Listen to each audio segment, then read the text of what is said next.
Pagpadayon anhin ta sa ato. Padayon ta sa sunod nga mo pahayag atong isuon gikan sa Roman Catholic Church kadid mo ay atong nahimong afirmatibo karon atong isuon celebrate Dondoyano. Isuon? Sorry, summary na ni. Summary na siya. Okay. Sa Juan 21:25, basahan ako sa King James Version.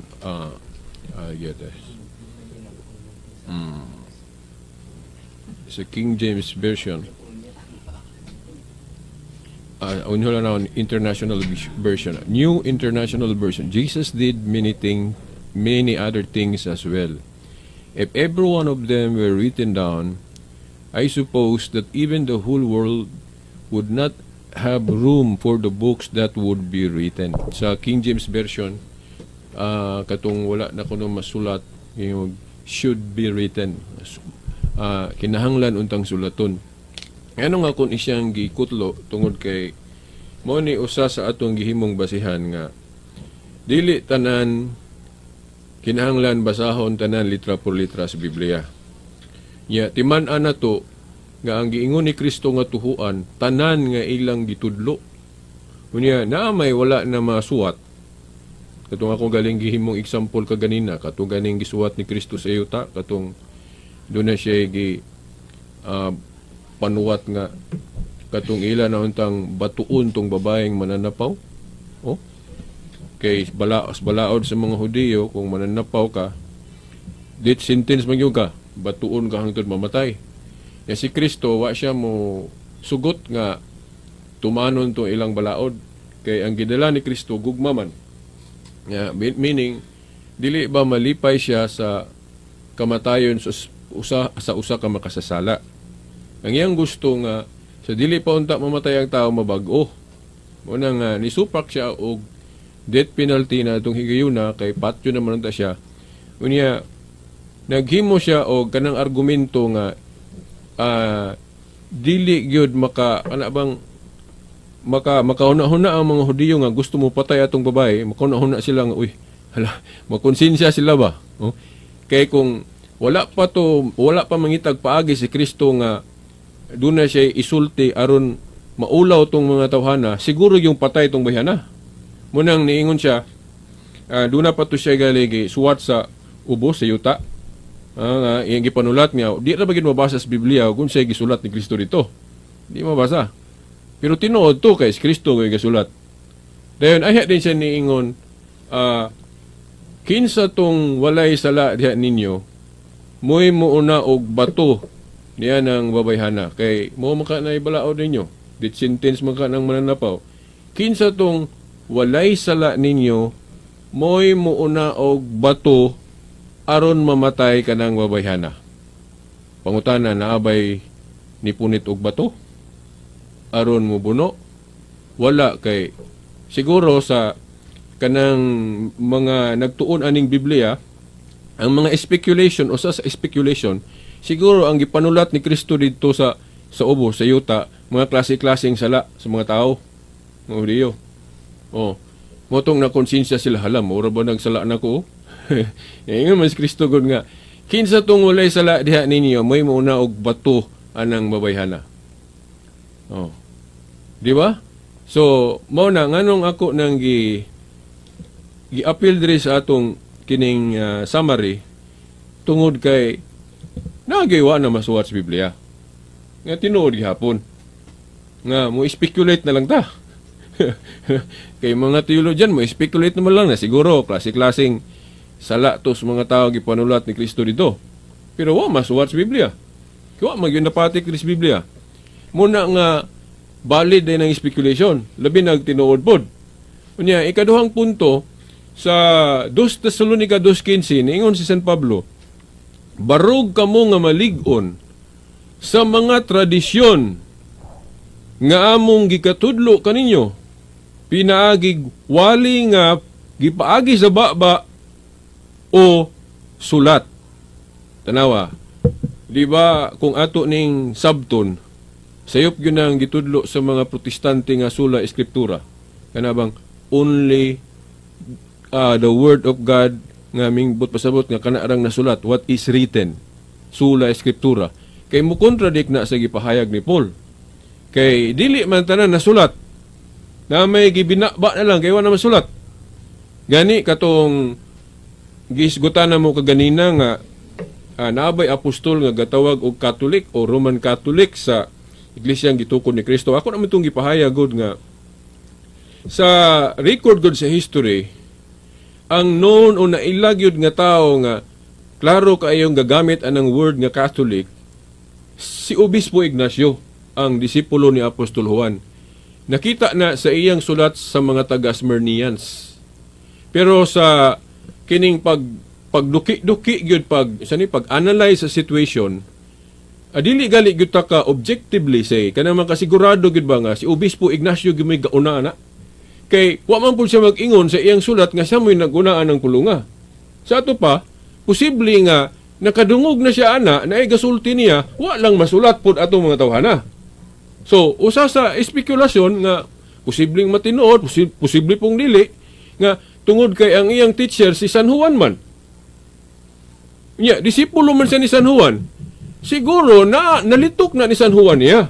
Wa lang masulat ni San Juan. Posible na. Kinag-ingon naman siya nga dili tanan nasulat. Nga gibinaba na lang. Siguro nasulti na ni Juan niya nga gibinaba na lang wala niya gisulat. Usa na, di ba? Convincing po na nga argument. Kay kung mayon po kag wala gina nasulti ni San Juan, giunsa nimo pagsiguro na dito ka.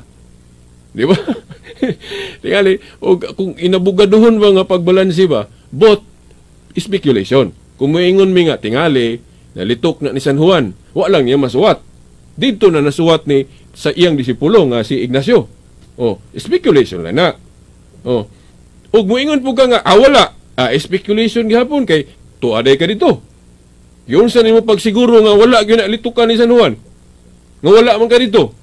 So tabla, wala gitawag og tabla ta diha. Tabla ta diha. Pero mas strong gyud ang argument nga tradisyon. Kay ngano? Kadtong mga tao sa una nga nakahibalo kay nakakita gyud, di ba? Oo. Kadto makaasoy man to sila through tradition. Unya kay kining Katoliko mao man ning punduka nga nagsukad gyud panahon sa mga apostol. So siya mo'y nakahibalo, logic will tell us nga ang Katoliko mo'y nakahibalo sa wa na masulat sa Biblia nga tinuod gihapon. Di ba? So kana ba logic? So muna nga kung sula eskriptura ta, bukis kay ta, na ma-INC gyud na, ma-incomplete Christianity gyud ta. Kay naa pa may uban nga wala masulat nga part gihapon sa tradisyon sa mga apostol. Pres lagi anang kumpisal. Di biya na klaro sa Biblia litra por litra nga nangumpisal og mga ministro ng kanang mga apostol litra por litra nga nangumpisal sila sa mga apostol.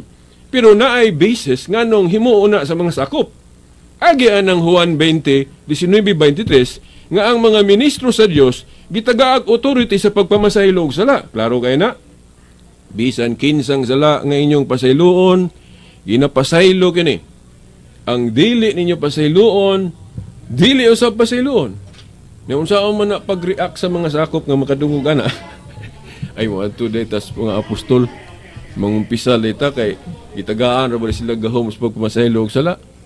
Unya, nakita na sa tradisyon o napasapasa na 2nd century, 3rd century, 4th century, hangtod sa atong panahon karon mo nang naay Sacrament of Confession ang simbahang Katoliko. So, mao na napay time? Napay Okay, 2 minutos.